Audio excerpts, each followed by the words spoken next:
Hello everyone. Now let me ask you a question. So we all move out of houses, right? Yeah, I most people, like, I'd say over, I don't know if you can hear that, but my dog is kind of sleeping in the background on my bed, but anyways, I'd say like 90% of all people have moved from one house to another before, or whatever kind of home they live in. So they moved from one building to another, moved all their furniture from point A to point B. I'm sure most of us have done that. Like, the idea of just staying at one home from day one, birth, all the way to death 90 years later. That's kind of ludicrous. But anyways, so, I'm not judging anybody, but I'm just saying. Now, how many of you guys know somebody who has lived in one house, then moved out of the house to another one, lived there for about 1 or 2 years, and then moves back to the previous house? What the crap? Well, I actually know somebody who did that. A house is like a chapter of your life. Like,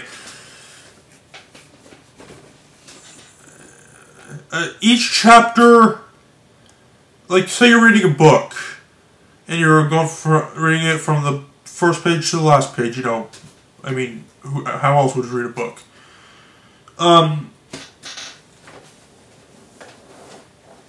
So what if you did chapter 1, and then read chapter 2, but then just read chapter 1 again? Like, I mean, that is kind of an interesting idea, but you got, in order to finish the book, you have to go from chapter 1 to 2 to 3 to 4 to 5, and so on. And houses are basically the same thing.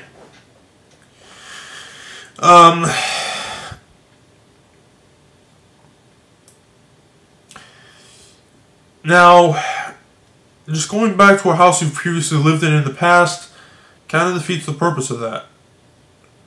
Well, maybe there is a reason, though. Maybe money is scarce or something, and you just need to live somewhere, so you rent a house and live there for a while, and then go back to your actual house, the one that you lived in before. Okay, I can see that making sense. Sort of.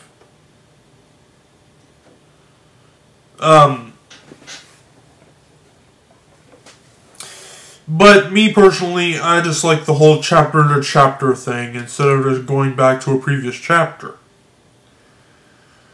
Now, moving isn't always easy.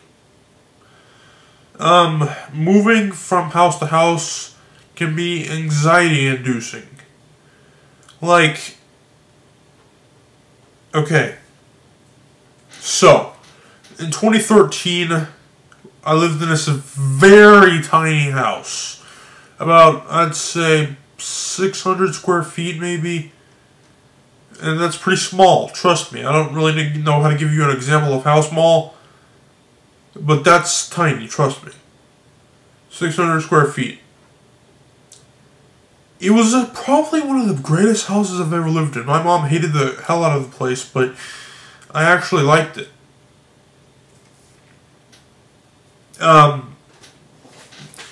It had an awesome shower that took all my anxiety away. It's like almost like magical water or something. That shower was awesome, but we're not here talking about the shower of the house. So, there is one downside to this place, and that it was extremely small, so there wasn't much room to put stuff. But I still thought the house was very comfortable and pretty well designed. It's obviously not meant for that many people, but I enjoyed it. Okay, so we lived there for about 2 years. We lived with a relative for about 2 months, and then we moved to this new house. The anxiety I had in that house was unbearable. I got used to the house eventually. It wasn't a bad house. But at first, my anxiety was through the roof. It was horrible. Oh my god. Like, I can't even describe with words how horrible I felt. All because we're in a new environment. And so I thought, okay, well, maybe the shower will help. Well, to an extent, it kind of helped. Like, but the anxiety just kept coming and going. Like, for a minute, I would feel perfectly fine and perfectly normal, and then the next minute, panic.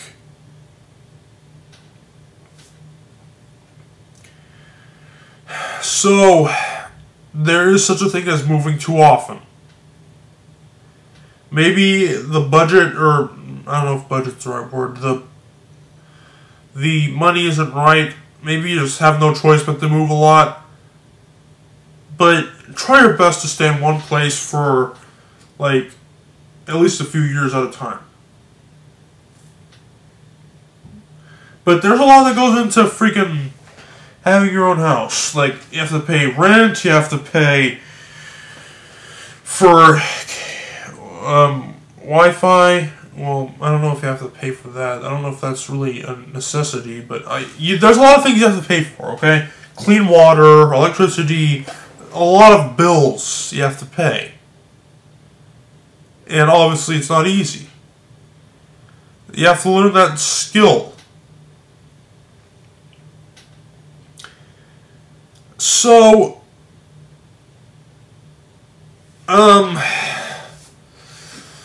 now,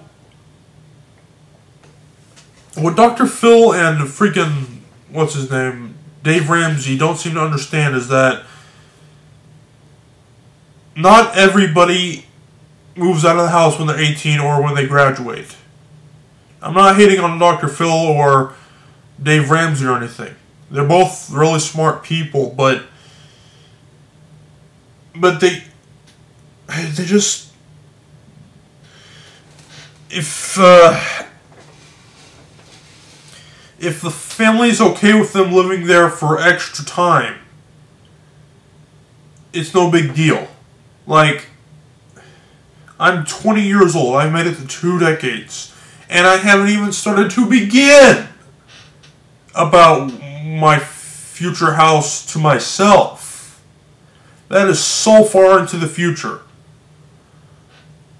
We're working on it, we're trying to learn life skills and stuff like that, but it's not as simple as just turning 18 or graduating and then all of a sudden, boop! It's not that simple. Some parents would just kick their kids out of the house when they're 18 and that's it. Like, they haven't even graduated yet, but just because of the fact that they're 18, you're out of here. If you actually loved your kid, you'd let them stay in your house for free, regardless of their age. But I'm not hating on anybody, I'm just saying that is just, you know, how it works. Yes, we will have to move out one day because more than likely your parents are going to die before you do. So, what are you going to do? Live with a cousin or something? Come on, man. Grow up. You got to live in your own personal space eventually. I'm personally fine with living with my parents right now. I mean, my mom is awesome and I wouldn't want to leave her.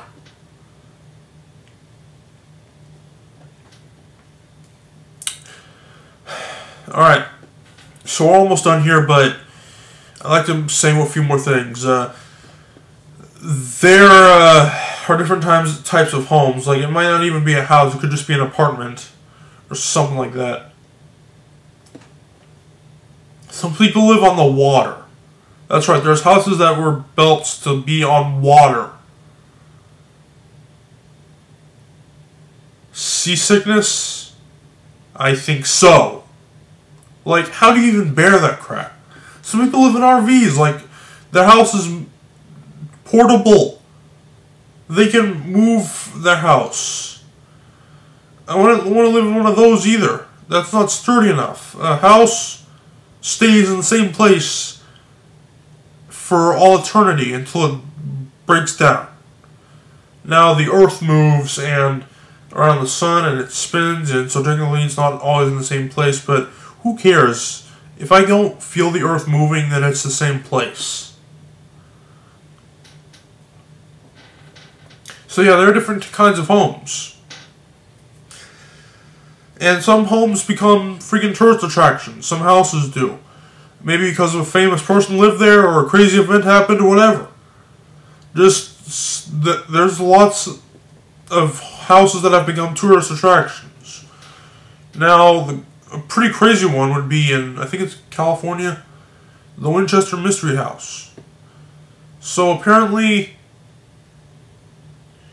alright, so a family lived there, the daughter died, the husband died, so the woman had got some advice that to keep evil spirits away, they had to continue to build and build and build onto that house.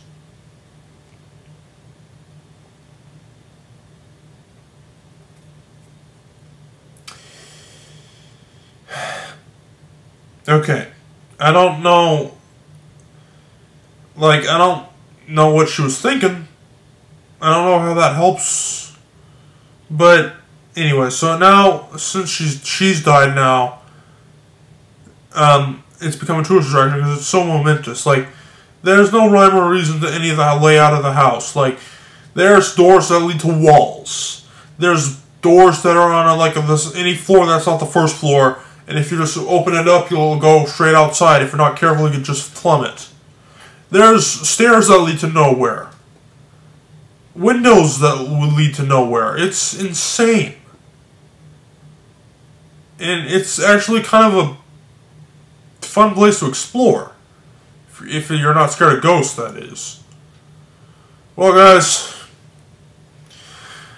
I thought this was a good episode. I mean, it's not that original, but I still thought it was enjoyable. It's kind of a mixture of the episode 9 and episode 31. Where episode 9 was about adults, and episode 31 was about building things, so kind of a mixture of those two episodes, but I don't know, I'll try to come up with a more original episode for next time. Until then, stay safe in your house that's attached to the ground. I'll see you later. Goodbye.